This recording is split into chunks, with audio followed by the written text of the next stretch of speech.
D. McClung, Archer Monologues. This is a continuation of episode 52, and this would be 53, even though it's continuing 52. All right, I was talking about marriage, the right to marry versus the privilege to marry, the incorporation scheme by the government with these state marriage programs, which are not marriage at all. And I was summing up at the end of the other show, and I ran out of time. You have a state marriage program. They create the rules for the program, just like any other program that the government invents, creates, fabricates out of thin air. And I was speaking about the 1859, when the government, now I have to be honest here, I can't remember. I think it was a federal action. But they came up with this concept of let's not let the blacks marry the whites. And they thought that possibly if they made it some sort of law and some sort of rule that blacks could not marry whites, they, like I said, they in the last episode, you can't just say that because people will get upset, I guess, or whatever. They might find themselves in a heap of trouble. So they just said, you got to get a license. Now, they do this a lot of times. They take a right and then they try to turn it into a privilege. And in an incorporation scheme, for example, you got to get a fishing license or a hunting license. You got to have a license to sell certain things. Perhaps you need a business license. You need a license to drive your car, and so forth. These are all fraudulent incorporation schemes designed to take away your right. Now, I want to say this. I am not some kind of conspiracy theory nut. I'm not talking about a conspiracy like some dastardly thing like I can't, you know what I'm talking about. There's a lot of that going on. The election was rigged. There's a conspiracy to take away our rights and turn the country into socialist, communist, whatever. So, yeah, I'm not talking about that. I'm not that. There are definitely conspiracies going on. And a lot of people like get around that conspiracy concept by simply calling it an agenda. My agenda is, or my mission in life, or my goal, like a president might say that. Like Donald Trump might say, my goals are to make America great again. Really? So, agenda, goals, conspiracy. Because he got together with some other people in the government and came up with a plan to do something. So, conspiracy, yeah. A lot of times, or most times, I guess people think the word conspiracy, they think of something bad. Like, I'm conspiring to take over the world. Yeah, so yeah, that's a bad conspiracy. Yeah, we don't want them to do that. However, anytime you get together with another person or more than other people, and you discuss a plan, an agenda, you're conspiring. So in some cases, it's a good thing. I'm conspiring to, buy a nice Christmas present for my wife this year. I'm conspiring with the children. Oh, that's not a bad thing. Of course not. But it's still a conspiracy by the technical definition of the word, conspiring. So somehow or another, people have taken on the concept or accepted the stigma of the word conspiring to mean something bad. And I would say you'd be safe to say it's probably bad if you're conspiring to, kill somebody or conspiring to take over the world or what have you. Yeah, bad thing. And you're bad people for conspiring to do that. But on the other hand, if you're conspiring to, meaning simply discussing your plans with other people and working out a viable plan amongst yourselves that you will enact in some way. It doesn't have to do with government or politics. It could be anything. The neighborhood has conspired to clean up the streets, get rid of all the litter on the, But the connotation is that it's a bad thing, but doesn't necessarily technically mean it is. But anyway, back in 1859, they said, we don't want that to happen with the blacks and the whites intermingling and marrying, cohabitating, and so on. So you'll have to get a license to be married legally. And by the way, marriage is always legal. You can't make marriage illegal. It's a human right. It's a human natural right. You just can't make it illegal. You just can't. It's not allowed.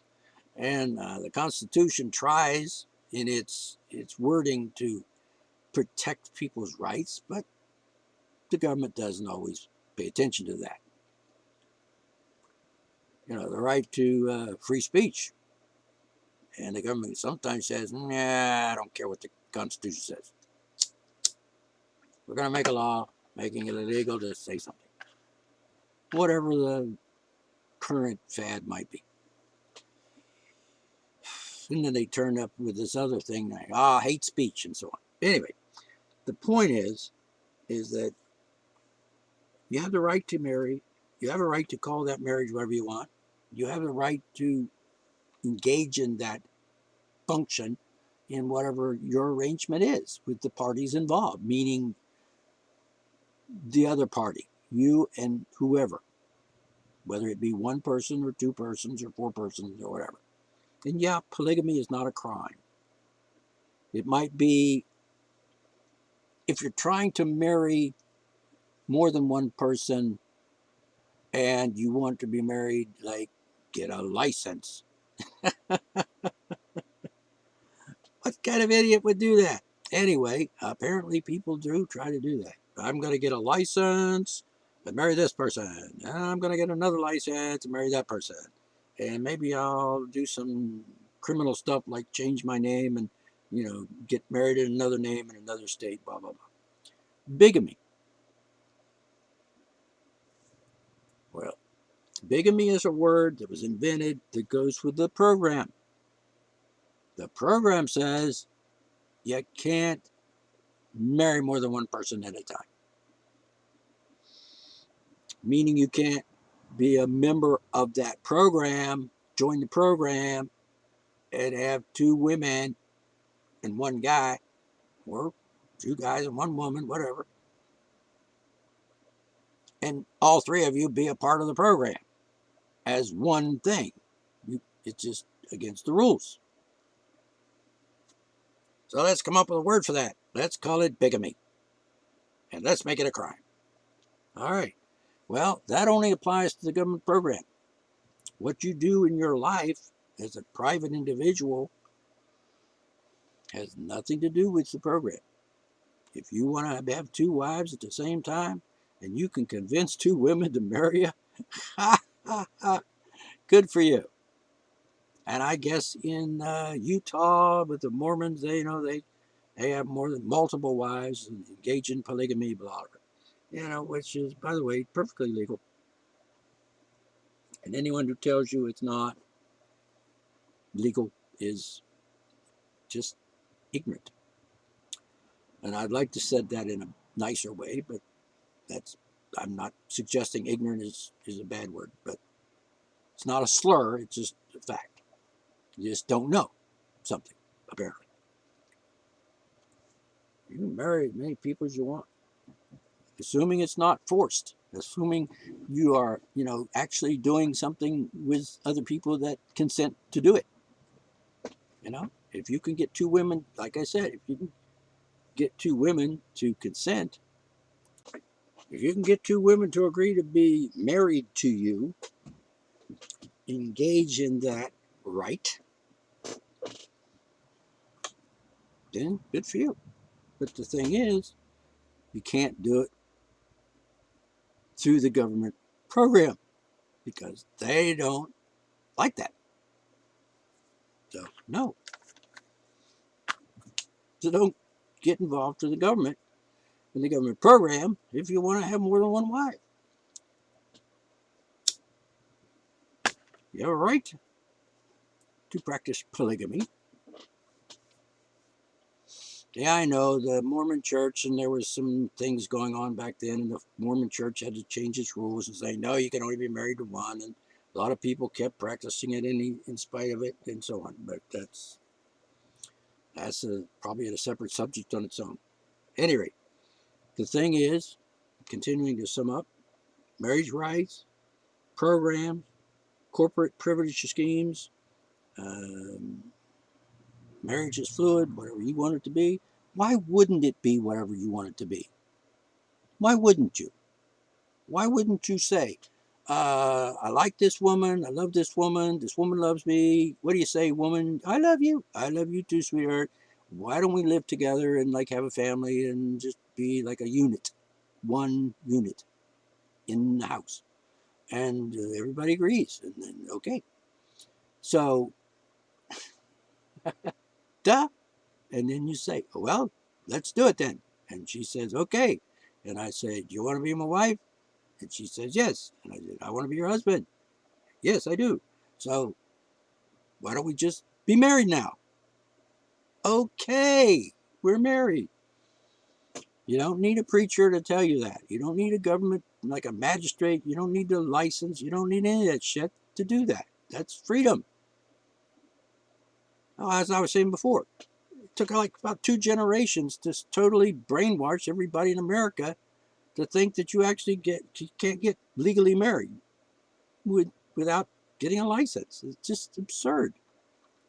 If you know anything about history of America or the world or humanity, you know that that's just bullshit. You just made this shit up back in 1859. No, we can't have people married. And they thought that would work. Well, obviously, it worked because they allowed states to have laws, making it a crime to marry someone of a different race.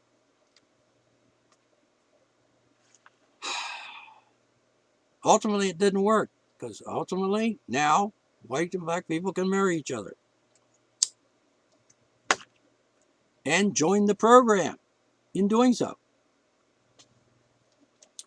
Up until a certain time in history in America, recently, I'd say, relatively recently, black and white people couldn't go down to the courthouse and say, I want to get a marriage license to marry this black guy, said the white woman. And nope.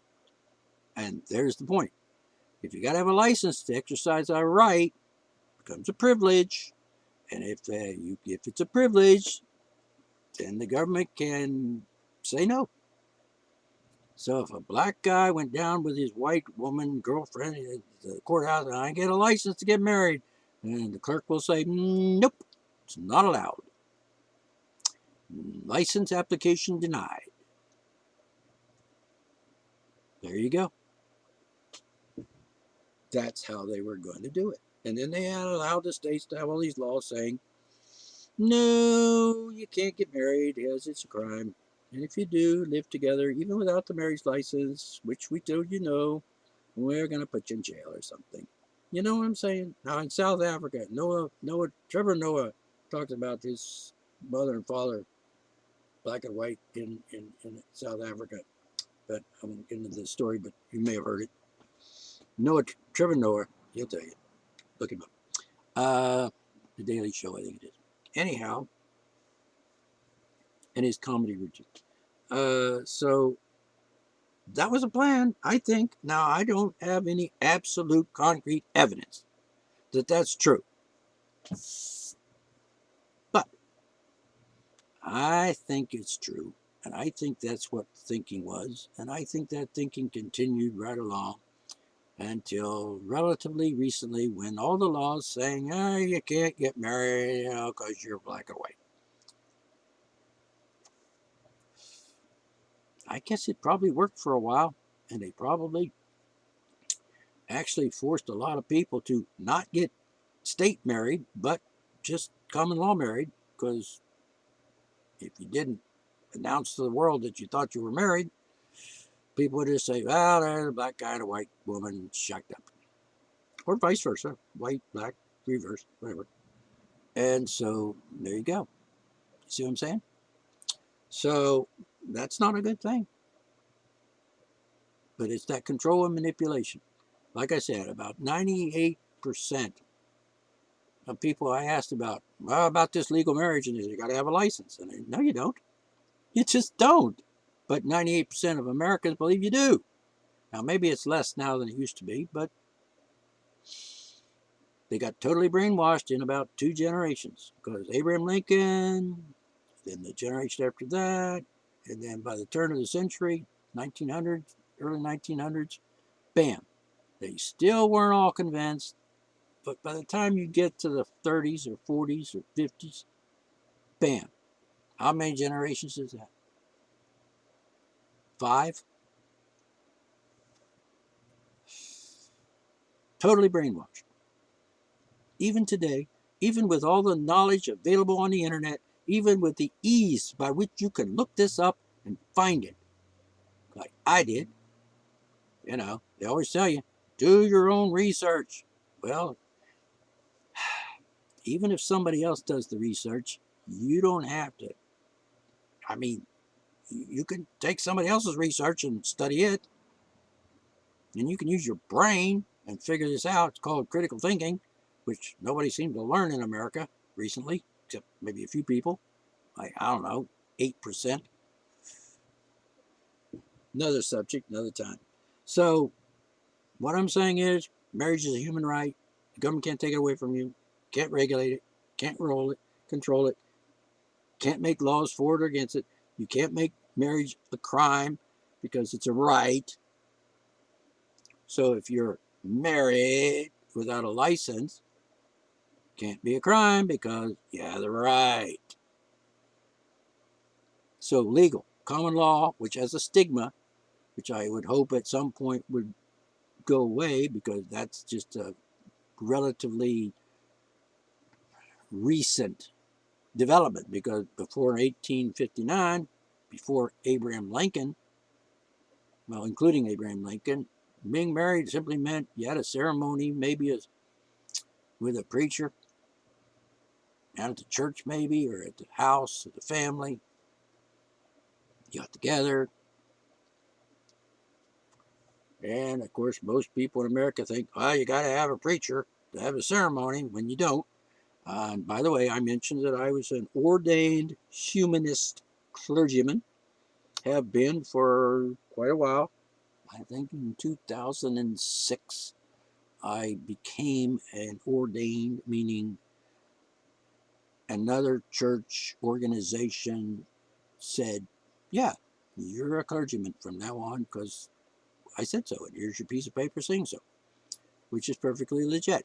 Now, I was started out back there several minutes ago, back in the last episode, talking about myself and about getting married and about the insurance company.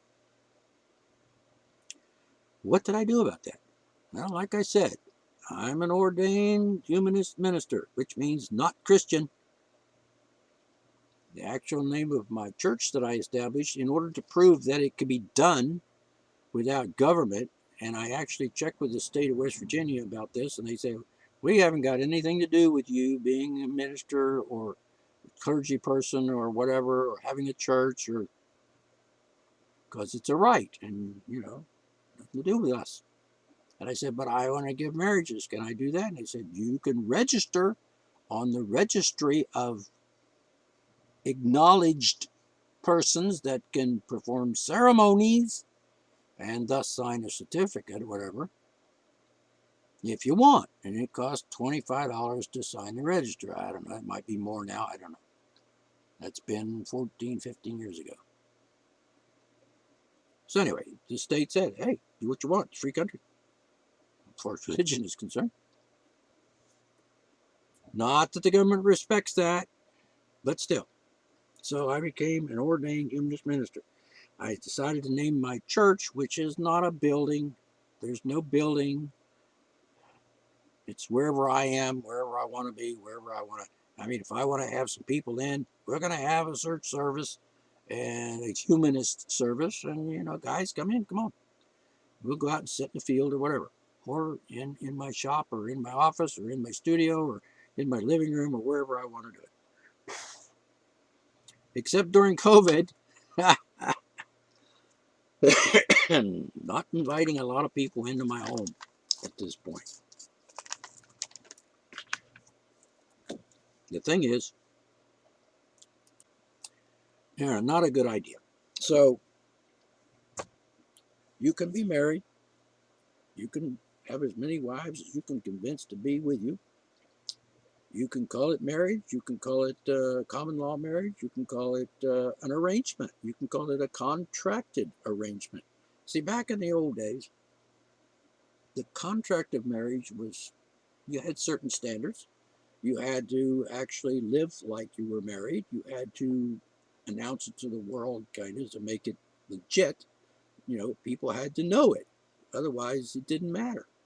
I mean, if I said to if I'm living with a woman and I say to her, you know, call your wife, you call me husband, you're married, blah, blah, blah. But if you don't tell anybody, then society doesn't give a shit. They don't know, and why should they care? They might see you both living together and assume various things. Like they might assume you got a state marriage license. They might assume that you're living common law marriage. Like, I assume you're just shacked up, and so forth. And it's irrelevant. That's just their opinion or observation. It doesn't mean anything. However, if you announce it, and here's the thing. Back in the old days, it was written in the family Bible because most people in America were Christians and they had a Bible. And it was a family Bible. My mother has one that she's had for a while. She's passed on now. And you just write down,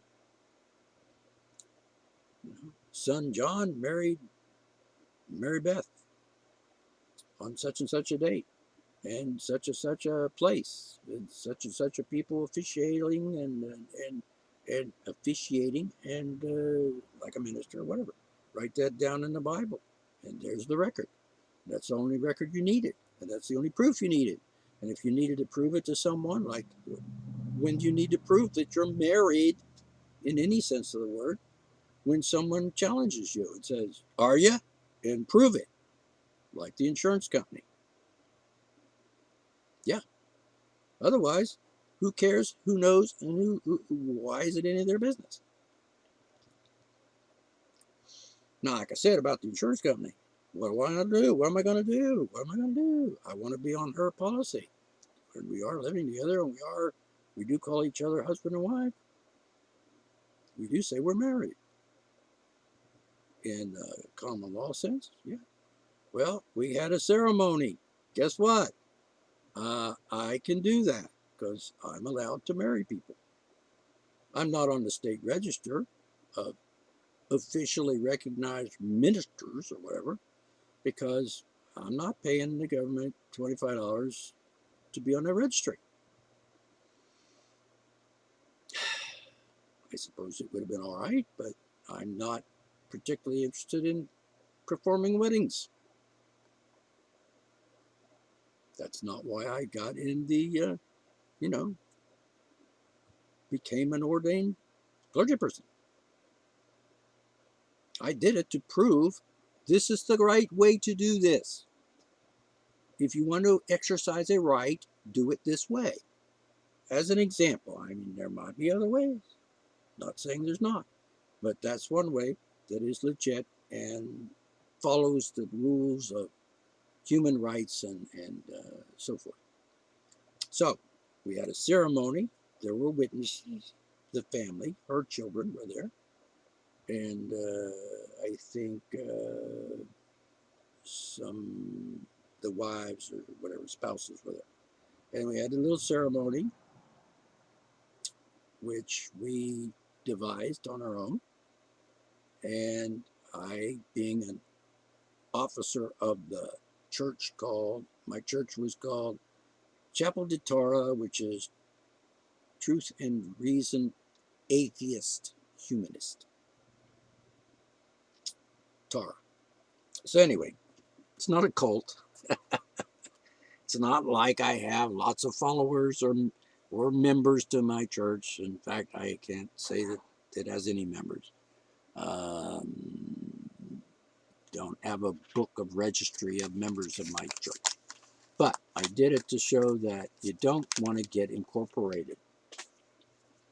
And that's the problem with American churches, is that most of them are incorporated. They got a license, or they filed for incorporation, and they became a privileged entity. Yeah. So when you talk about, the Baptist church down there, incorporated. Really? So that makes the church, the Baptist church down in Fairmont, a corporation, an entity that is engaging in a privilege. You see what I'm saying? The Baptist church in Fairmont is not a real church. It's not practicing religion. It's not practicing the right to exercise their right. They're not exercising the right of free religion. Practice their religion as they please. They are exercising a privilege in a privileged entity called a church, incorporated. See? You don't want to do that, because then you have to do what the rules say. The rules of incorporation say you can't do certain things, because the corporate entity thing makes you something that was granted the privilege of doing that. So you've been granted the privilege of being a church. And that's just contradictory to the whole concept of exercising a human right. And there's such details like being tax exempt because you're a church, or exempt because you're a religious organization, or whatever. And that's not relevant to this particular discussion, but it's also a complication that you need to be aware of. So what I'm saying is, do what you want, exercise your rights, be what you want, do what you want. And so I forgot to finish that thought about the insurance thing. I wrote up and made a certificate of, wedding certificate, not a marriage certificate. That's different. I made up a certificate stating that she and I, with these witnesses who signed it, I signed it as an official of my church, which I'm allowed to do, and it became quite legit, a legal document. The insurance company says, prove it, and so I sent them that. And there's another element of that in common law where you have a marriage contract. It can be oral or it can be written. Oral contracts are acknowledged because you have a right to contract. I believe the Constitution says something about that. Look it up. I have a right to contract. So I contracted with her, she with me, to be married. And we chose to use the word marriage. It doesn't have to be called that. And it doesn't have to mean any specific thing except what we say it means. It means we're going to live together as a couple and, as a unit. One unit. A union of two people living in this home, conducting our lives together. I also included, when I sent the form into the insurance company, the copy, actually the first page, the title page on the marriage contract, which my wife didn't actually want to sign that. But she was a little naive about these things, even though I explained it all to her at the time. But that's doesn't matter, and that doesn't change anything about our marriage and its validity and its exercising of a human right. But marriage contract. And so I sent those 2 documents to the insurance company, and they said, good to go. Because by law, they had to accept it. Because the law says, this is a legal document. This is a legal document. We have a right to exercise a right. We have a right to exercise the legal documents. And therefore, what I said is true. And they accepted that, and I now am included in her insurance policy. Wonderful, wonderful. And that's the way it should be. Because it's a right. And we did it the right way. For us. And everybody else has the right to do the same. Now, if you don't have anyone to print you up a wedding certificate, and there's a difference between a wedding certificate and a marriage certificate. A marriage certificate is what you get when you file it with the state. Down at the courthouse, you file it. I don't know why you would do that, but you can do it. And then you've pretty much just acknowledged that you become a corporation and exercising a privilege. So, you may want to think twice about that. That doesn't mean you can't file it under documents as a general document with the courthouse or county clerk to have the documents on file for any future reference if you should ever need them. But you don't have to. It's like your will. You can write a will. It's perfectly legal. Doesn't have to be filed with the judiciary, whatever, in the county clerk's office. Just put it in a drawer. Put it in your safety deposit box, or put it in your lock box in your house, or whatever. Perfectly legal. So, I think we've covered it. Program, fraudulent, incorporation scheme, marriage is a right, call it what you want. If you're going to have a contract, written contract, make it say what both parties want it to say. You can't have it being biased, and you can't force the other person to sign it or agree to be your wife or husband or whatever. You can't say, I'm going to marry you and you're going to marry me, and if you don't, I'm going to kick you in the nose. I mean, you can't force someone to agree. I mean, like, that's what the preacher does when he says that. Do you take this man to be your, do you take this woman to be your, now he's asking for you to give permission. Consent. Do you consent to be married to this person? Yes, I do. That's accepted. That's legal. That's valid. And that is binding. You've just signed a contract. And you've just done it with full consent. If you don't have that, then that marriage is not valid, whether it's state marriage or any other kind of marriage.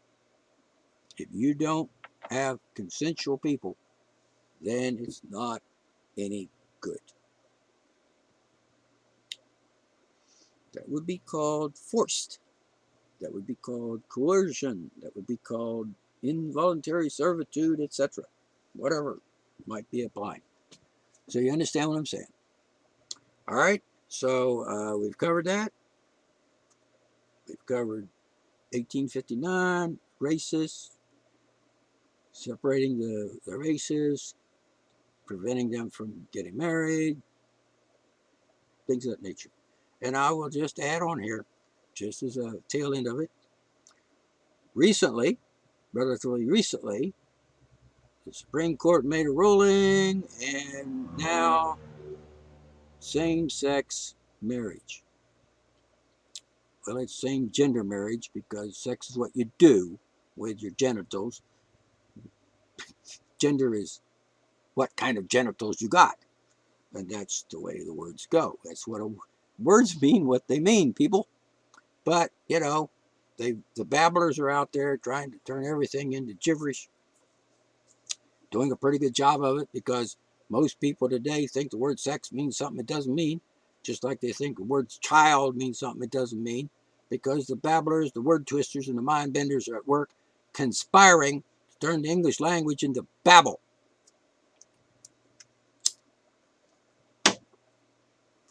And we need to stop that. I don't know how, but we need to do it. All right? So, if you have any questions, if you're seeing this on, listening to this on YouTube, then there's a comment section down at the bottom. You want to ask a question, go ahead. Don't be argumentative, please. Seriously. If you're going to be argumentative, no, don't do it. Don't even think about it. Because I will delete your comment faster than you can blink. But if you have a serious, genuine question, then you can ask. You're welcome to ask it. And on other places, that if you hear this on like my website, I don't believe I have a comment section there, so you can't really say anything there. But you could probably send me an email. My website has my email address. You can post something on, say, Facebook, or that other place that starts with a G I won't name, or wherever you see this or hear this. There's a way to communicate. But like I said, keep it civilized and pretend like you don't know something and you want to ask a question so you can learn. That's the point of all of these episodes, is to learn and enrich your consciousness, enrich your knowledge, enrich your being, and be a better person and be happier perhaps. Because if you learn that certain things are wrong and you learn the right way or the right thought, and I say right, I'm not saying that I'm the judge of that. I'm saying whatever it may be, whatever the right thinking might be in your case. I'm not saying. I could say what I think it is, but that's up to you to decide. If you have the tools to learn and have the tools to think and reason things through to a logical conclusion, you're good to go. If you're an idiot and you can't think and you're just going to jump to conclusions or make assumptions or twist things around or misquote somebody or take something out of context or argue with someone based on something you think you know or believe or some delusion you've been indoctrinated with over the years of your life, or something you read on the internet, written and posted by idiots. A lot of shit on the internet, dude. Lots of internet bullshit. It's hard to weed it out sometimes. But at any rate, my credibility is impeccable. And that's my opinion. And if you don't like it, tough shit. Because this is a monologue, and you know what that means. That's where I talk, and you don't. All right, gonna wrap it up.